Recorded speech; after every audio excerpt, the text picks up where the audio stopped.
과 지혜, 이런 제목으로 우리가 말씀을 나누고자 합니다. 말은 사람의 인생에서 매우 중요한 역할을 하죠.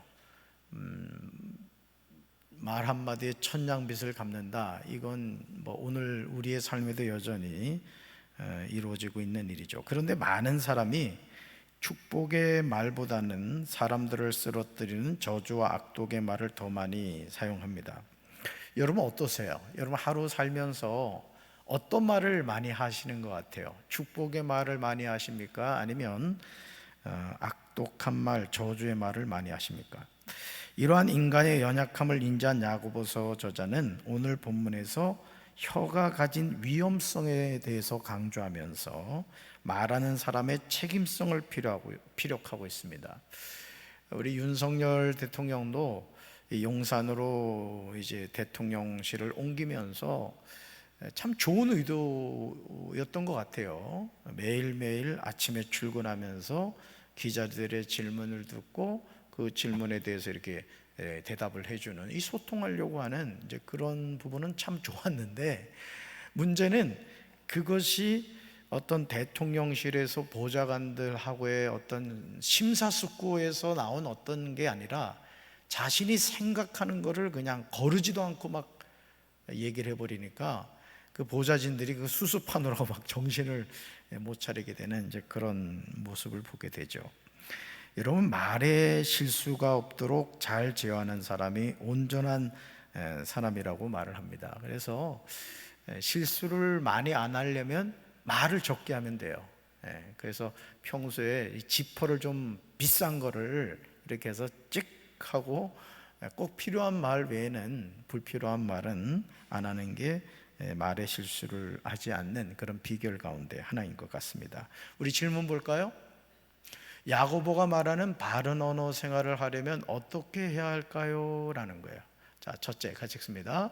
말의 실수를 줄여야 합니다. 말의 실수를 줄여야 됩니다. 작은 불씨로 온 숲을 태울 수 있듯이 불과 같은 혀 하나로 우리는 되돌릴 수 없는 상처를 주거나 피해를 줄 수 있다는 것이죠. 지금 유럽 같은 경우는 이 가뭄 때문에 프랑스, 스페인 지금 산불 나서 난리인 거 여러분 아시죠? 우리도 얼마 전에 그런 화재를 경험했습니다마는, 혀에서 나오는 말이 별것 아닌 듯 보이지만 우리의 생각과 달리 부주의한 말은 한 가정이나 공동체를 한순간에 파괴할 만큼 큰 영향력을 가지고 있다는 거죠.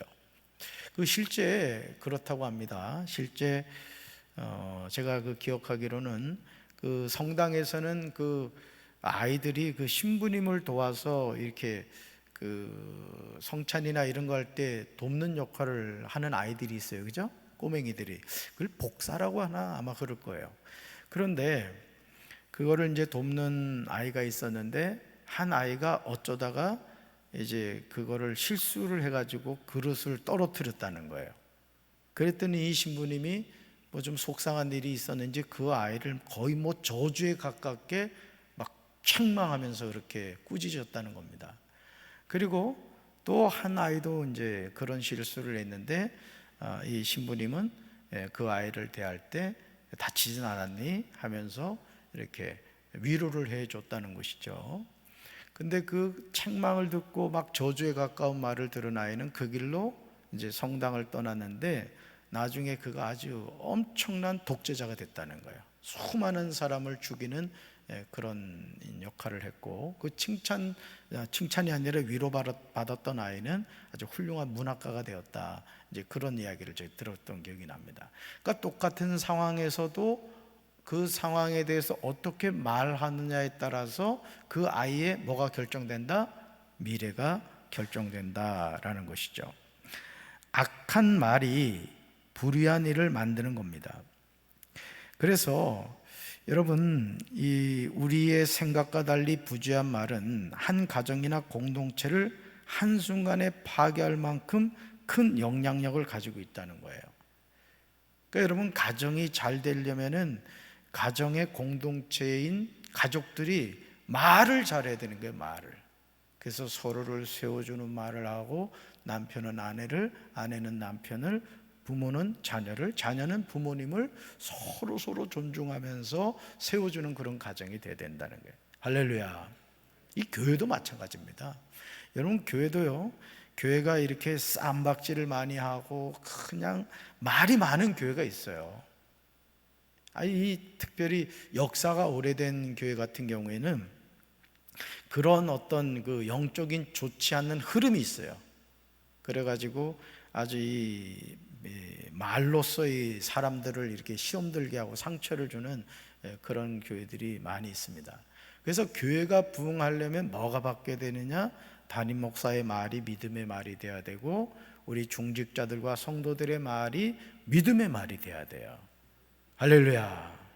그래서 우리 교회 부흥합니다, 우리 교회 좋은 교회입니다, 우리 목사님 정말 훌륭하신 분입니다, 또 담임 목사는 나가서 우리 장로님들하고 우리 성도들 아주 그냥 너무너무 훌륭하다고 입에다 침 바르면서 이런 얘기를 해야 된다고요. 그러면은 서로 칭찬을 하면 어떻게 돼요? 좋은 교회가 되는 거예요. 할렐루야. 그러니까 교회가 부흥하려면 뭐가 바뀌어야 된다? 말이 바뀌어야 된다. 그래서 야고보는 8절에서요 혀를 두고 뭐라고 말하느냐면, 쉬지 않는 악이요 죽이는 독이 가득한 것이다, 이렇게 말합니다. 따라합시다. 쉬지 않는 악이요 죽이는 독이 가득한 것이 혀입니다. 아멘. 그래서 마부가 말을 다스리기 위해 그 입에 재갈을 물리듯 믿음의 사람은 실수하지 않도록 자신의 말을 제어한다는 거죠. 그러니까 말을 막 하지 말라는 거예요. 특별히 화났을 때, 또 흥분했을 때. 그래서 저도 언젠가 말씀을 드렸습니다마는 이 박사학위 논문을 쓰는데 지도 교수님이 얼마나 깐깐한지, 바늘로 찔러도 피 한 방울 나올 그런 분이에요. 근데 그 교수님의 입장에서는 또 충분히 이해가 돼요. 이분은 타협이라는 걸 하질 않는 분이에요. 아주 그냥 정직하게 이렇게 교수 생활을 하시면서도 뭐 학점도 애누리가 없어, 그냥 심은 대로 이 성적을 주시는 분이에요. 근데 학생들의 입장은 또 안 그렇잖아요, 그죠? 그것도 목회를 하는 목사가 그냥 그 월요일 날 쉬는 날 가서 논문 쓰겠다고 그러면은 얼마나 힘드시냐고 이렇게 좀 칭찬 듣고 위로받고 싶잖아요. 근데 이 교수님은 그게 없는 거예요. 그래서 한 번은 제가 그냥 논문을 그냥 막 밤을 새워가지고 써가지고 갔더니 세상에, 제가 교수였으면 그랬을 것 같아요. 아유, 목사님 어떻게 이렇게 논문을 많이 써오셨냐고, 일리 앉으시라고 커피 한 잔 드릴까요? 전 커피 잘 대접하거든요. 그래서 얘기도 좀 하고 이렇게 듣고 싶은데 5분만 얘기하라는 거예요. 내가 지금 수업을 들어가야 돼. 야, 요 목구멍까지 막 화가 치미는데요, 그냥. 그때 제가 그냥 화냈으면 제 졸업 못했지 뭐야. 그러니까 여러분, 말이라는 건 항상 어떻게 된다? 말에 재갈을 물리듯이 통제를 해야 돼, 통제를. 부부싸움을 왜 하냐면은 말을 절제를 하지 않아서 그런 게, 그냥 화나는 대로 다 내뿜으니까 그게 결국 독이 되는 거죠. 여러분, 오해 말이나 비난, 거짓말 대신 상대방의 장점이나 칭찬의 말을 하고 자주 감사를 전해야 된다는 거예요. 여러분, 옆에 있는 분 지금 보면서 뭔가 한 가지씩 한번 칭찬을 해봅시다. 자, 좌우에 계신 분들 보고 하여간 뭐라도 한 가지 칭찬을 해봐요. 자, 시작. 혼자 앉은 분은 자신을 칭찬하세요. 자신을. 네, 자신을. 네. 나 오늘 칭찬 들었다. 담임 목사 칭찬 들었다고. 뭔 칭찬을 들었냐면, 지금 우리 집에 그 이내 동생이 놀러 왔어요. 참 아주 아빠를 닮아가지고 발이 넓어. 저쪽 신안인가 어디서 사는 애인데 카톡을 주고 봤더니 오늘 놀러 왔어, 우리 집에. 아이고 세상에. 근데 이 녀석이 민이라는 애인데 지금 우리 집에 와 있어요. 저를 딱 보더니 우리 교회를 이제 인터넷에 들어와서 봤나 봐. 교회가 너무 멋있고 뭐 아주 뭐 어쩌고 저쩌고 하더니 내 가슴을 울리는 한마디 말. 목사님 너무 잘생기셨네요. 그래서 내가 숙박비 안 받기로 했어, 그냥. 내일 갈 때 용돈도 줘야 되겠다, 막 이런 마음에 감동이 막 돼. 이런 단순한 말 한마디인데도 칭찬 들으면 어때요? 칭찬 들어보니까 어때요? 조미란 권사님, 저기 조금난인가? 조금난 권사님 뭔 칭찬 들었어? 에? 에? 예쁘다고. 내가 봐도 예뻐. 기분 좋죠, 그죠? 괜히 기분 좋다. 이런 칭찬 들어서 기분 나쁠 사람 아무도 없다는 것이죠. 그러니까 우리가 습관적으로 사용하는 말이 상대방의 장점, 칭찬의 말, 감사를 하란 말이죠. 그래서 길들이기 어려운 우리의 혀이지만 조심하면서 말실수를 줄이도록 훈련하고 우리를 온전한 사람으로 이끌어준다는 거죠. 그러니까 이 말이라는 것도 뭐다? 훈련이 필요하다, 이게 훈련이. 그래서 말을 잘해야 됩니다. 진짜 어떻게 보면 우리의 신앙의 성숙은 뭘 통해서 나타났냐?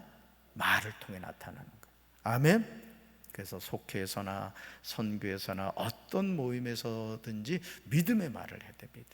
이 믿는다고 하면서도 그냥 안 믿는 사람보다 더 험악한 말 잘 쓰는 사람들이 있어요. 그러면 안 돼요. 그거 바꾸셔야 돼요. 여러분 자신의 인생이 바뀌려면 뭐가 바뀌어야 된다?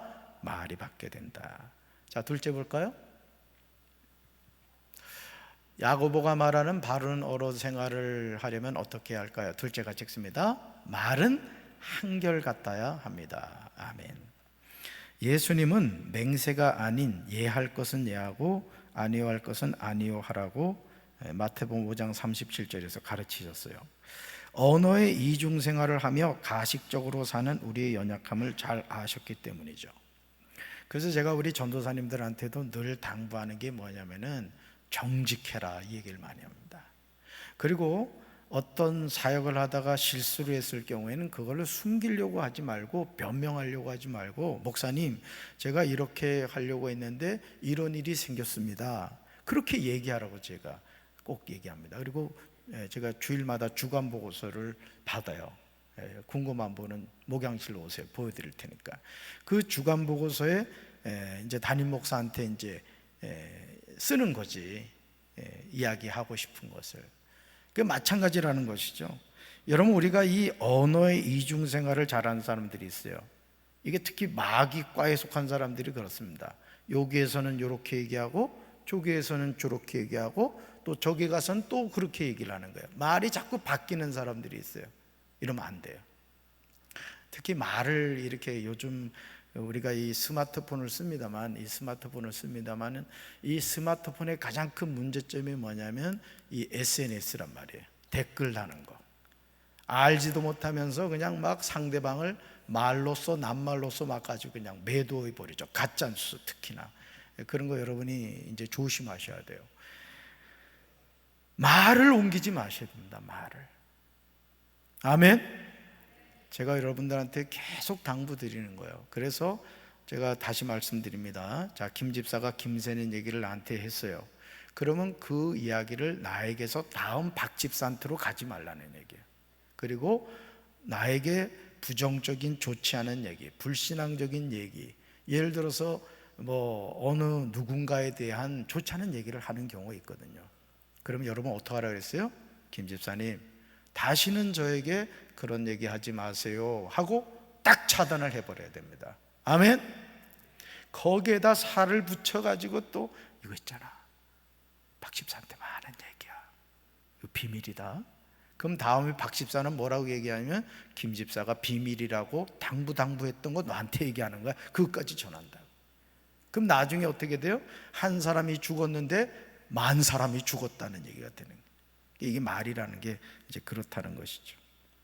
그러니까 쓰레기를 여러분 마음에 담지 말란 얘기예요. 다시 말해서 야고보는 11절에서 같은 생구멍에서 어떻게 단물과 쓴물이 같이 나올 수 있느냐 이러면서 한 입으로 하나님을 찬송하면서 동시에 사람을 저주해서는 안 된다, 이렇게 지적을 했습니다.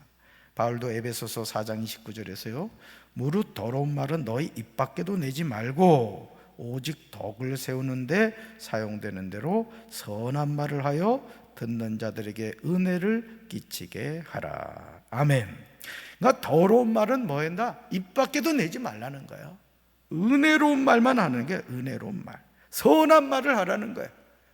그래서 여러분, 사람도 그렇습니다. 사람도 자신을 알아주는 사람을 위해서 목숨을 거는 거예요. 이 남자들은 그렇습니다. 남자는 자신을 이렇게 인정해 주는 사람을 위해서 자기 생명을 거는 거예요. 여자들은 자신을 인정해 주는 사람을 위해서 몸을 가꾸는 거랑 똑같은 거죠.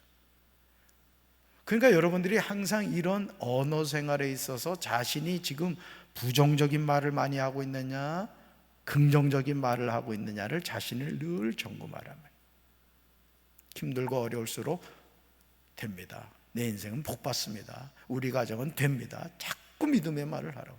아이고 되는 일이 없네. 배고파 죽겠네. 배불러 죽겠네. 맨날 죽는 얘기하지 말고 맨날 감사하는 그런 말을 하라는 거죠.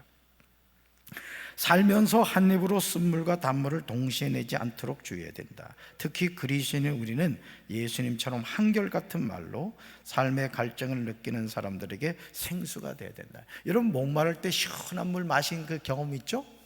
그런 사람이 되라는 거예요. 그래서 누구한테 누구를 대하든지 생수와 같은 말을 하란 말이죠. 그러면 여러분들 주변에 좋은 사람들이 자꾸 모이게 되는 거예요. 아멘. 시궁창과 같은 말을 입에다 넣지 말라는 거죠. 항상 생수와 같은 말을 하며 살아야 된다. 저는 우리 교회가 그런 교회가 되어야 될 줄로 믿습니다. 따라합시다. 우리 교회 부흥합니다. 우리 교회 좋은 교회입니다. 우리 목사님 훌륭한 목사님입니다. 우리 성도님들 복받을 성도님들입니다. 아멘. 벌써 기분이 좋잖아요, 그죠? 자, 셋째 볼까요? 셋째, 야고보가 말하는 바른 언어 생활을 하려면 어떻게 할까요? 셋째, 같이 읽습니다. 하늘에 속한 지혜로 말해야 합니다. 아멘. 야고보는 행함에 있는 믿음을 지혜와 연결시켜요. 지혜는 두 가지 종류가 있는데, 첫째, 땅의 지혜가 있어요. 땅의 지혜. 땅 위의 지혜는 정욕에 속한 것으로 세상에서 나온 것을 말합니다. 이 지혜를 사용하는 사람은 시기와 다툼, 속임수를 쓴다는 거죠. 그 결과 혼란과 많은 악한 일이 생겨나요. 여러분 예를 들어서 그런 경우가 있을 수 있습니다. 담임 목사하고 사모가 온전하지 않는 부분이 있어요. 저도 허점이 많습니다, 사실은. 그런데 예를 들어 그러한 담임 목사나 담임 사모의 연약함을 봤을 때 두 가지로 여러분이 반응을 보일 수 있단 말이에요. 첫째, 담임 목사 내외에 부족한 부분이 보였을 때, 내가 저거는 품어줘야 될 부분이구나, 내가 우리 목사님 사모님을 도와드려야 될 부분이구나, 이렇게 반응을 보이는 경우가 있을 수 있고, 또 하나의 경우에는 동네방네 다니면서 이거 있잖아, 너한테만 하는 얘기야, 우리 교회 담임 목사님 알고 봤더니 있잖아, 머리만 맨날 2대8 한다? 알고 봤더니 속은 비었어. 여러분 똑같은 상황이지만 전자의 경우에는 담임 목사의 연약한 부분을 내가 품어줘야 될 부분으로 생각한 거고, 후자의 경우는 어떻게 된 거예요? 그걸 가지고 이제 막 살을 붙여가지고 좋지 않게 얘기하는 거예요. 그럼 어떻게 될까요? 그런 말을 어떤 말을 하느냐에 따라서 여러분 자신의 삶이 달라진다는 거예요. 여러분 교회 담임 목사가 대외적으로 부정적으로 평가받으면요, 여러분도 부정적으로 평가받는 겁니다. 그래서 저는 우리 윤석열 대통령 하는 것 마음에 들지 않는 게 너무 많지만은 그래도 대통령을 위해서 우리 기도해야 돼요. 5년 동안은 어쩔 수 없다고 세워놨기 때문에. 그렇기 때문에 대통령이, 윤석열 대통령이 자꾸 검찰들만 붙잡고 지금 검찰공화국을 만들어가고 있습니다. 뭐 어쩌겠어, 아는 게 그거밖에 없는데. 정신 차리고 우리나라를 잘 이끌어가도록 기도하면 하나님이 보호하사 우리나라 만세될 줄로 믿습니다. 이번에도 그 서울에 말이에요, 그 지하에 지하에 살던 분들 돌아가셨잖아. 구조 못 받아가지고. 세상에 거기 대통령이 왜 갑니까? 거기가 아주 쭈그리고 앉아가지고는. 저는 그걸 보면 참 그 보좌진들이 문제가 있다고 생각을 해요. 어떻게 대통령을 도와야 될 줄 모르는 거야. 그건 오히려 욕먹을 짓이지. 자, 마찬가지로 어떤 상황에서도 마찬가지라는 거죠. 그러니까 땅의 지혜는 시기와 다툼과 속임수를 쓴다. 그러니까 여러분들이 앞으로 여러분 주변에 담임 목사만 그런 것이 아니라 여러분 주변에 속회 안에서 같은 속도원이고 선교에서 같은 속도원들을 봤는데, 이 사람이 가까이 지내보니까 약점이 많다. 그러면 그걸 동네방네에 퍼뜨리는 게 아니라 내가 품어줘야 되겠구나, 그래서 나하고 같은 선교하게 됐구나, 이런 마음을 가지라는 얘기예요. 할렐루야. 그럼 여러분 선교회는 막 좋은 선교회가 되고 부흥하게 되는 거죠. 자, 그렇습니다. 둘째는 하늘의 지혜예요. 하늘로부터 내려온 지혜는 하나님이 주시는 것으로 이 지혜를 가진 사람은 평화롭고 친절하며 그 행동에 편견과 위선이 없습니다. 자신의 말이 어떤 영향을 끼치는지 잘 알기에 예를 갖춰 대하고 겉과 속이 다른 말은 하지 않는다는 거죠. 그래서 하늘의 지혜를 가진 사람에게는 선한 열매가 있고 화평이 생겨난다는 거예요.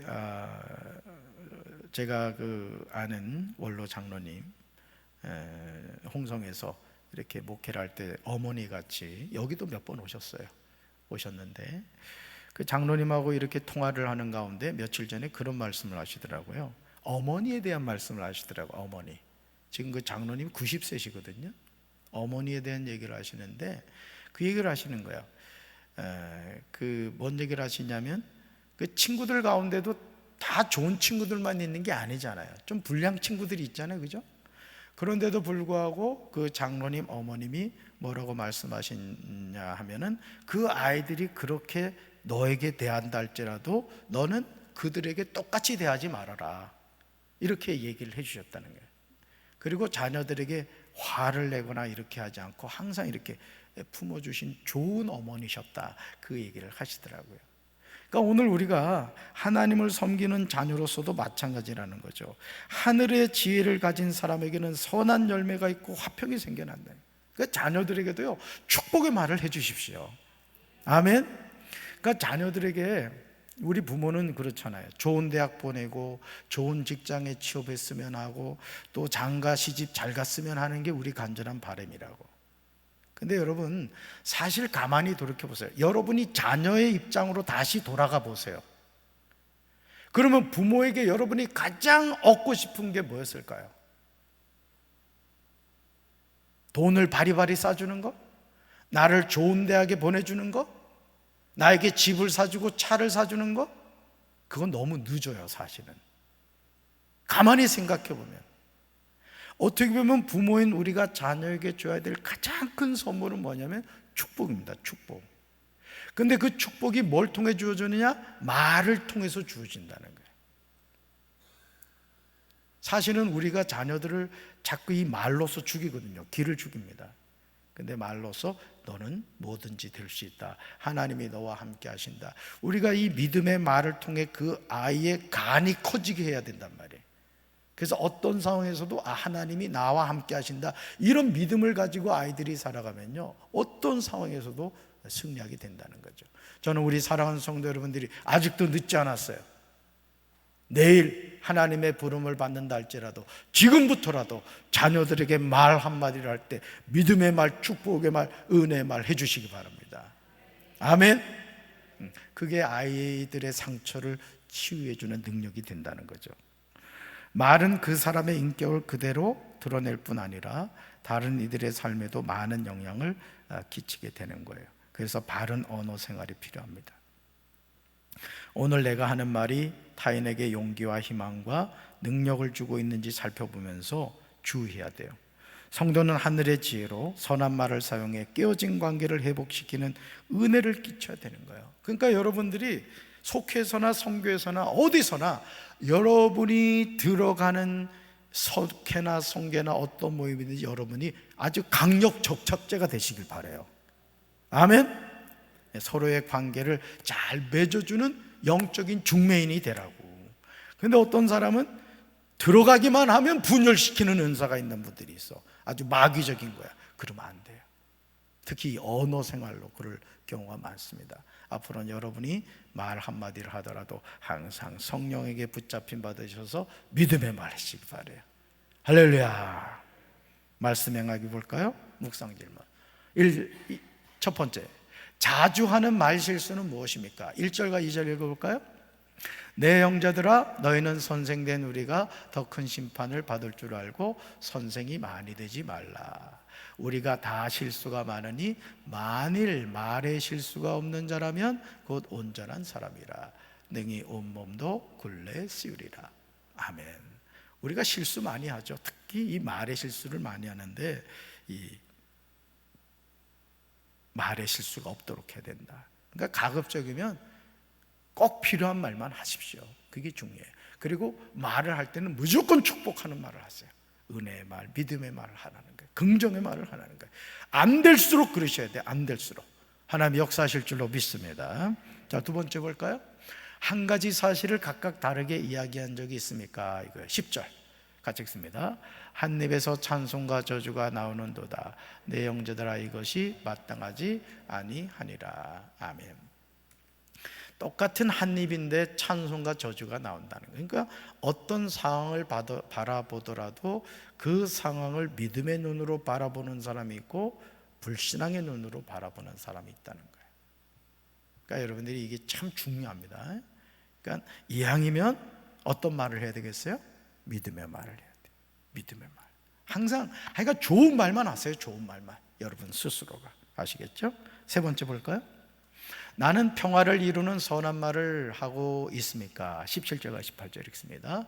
오직 위로부터 난 지혜는 첫째 성결하고 다음에 화평하고 관용하고 양순하며 긍휼과 선한 열매가 가득하고 편견과 거짓이 없나니 화평하게 하는 자들은 화평으로 심어 의의 열매를 거두느니라. 아멘.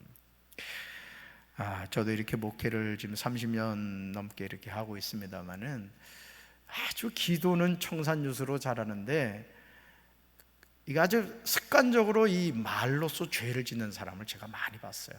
이건 뭐 목사 장로 없어요. 그냥. 그러니까 여러분 스스로가 선한 말을 하세요. 그리고 좋지 않은 얘기는 절대 이렇게 옮기지 마시고 또 다니지도 말고, 그리고 어떤 좋지 않은 얘기를 들으면 내가 이거 기도해야 될 내용이구나 이래 생각을 하고 그렇게 하셔야 되는 거예요. 아멘. 그래야 여러분 신앙이 성숙해집니다. 자, 삶의 적용 볼까요? 같이 읽습니다. 우리의 말은 사람을 살리기도 하고 죽이기도 합니다. 가정과 공동체 안에서 선한 말을 하여 화평을 만들어 갑시다. 네.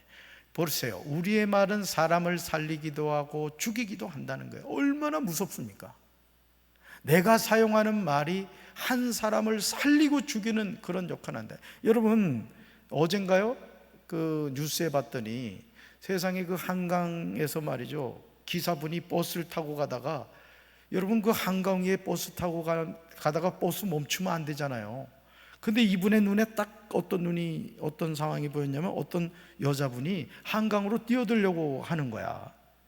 그래가지고는 가다가 버스를 세우고 가서 그 여자분을 끄집어 내렸잖아요.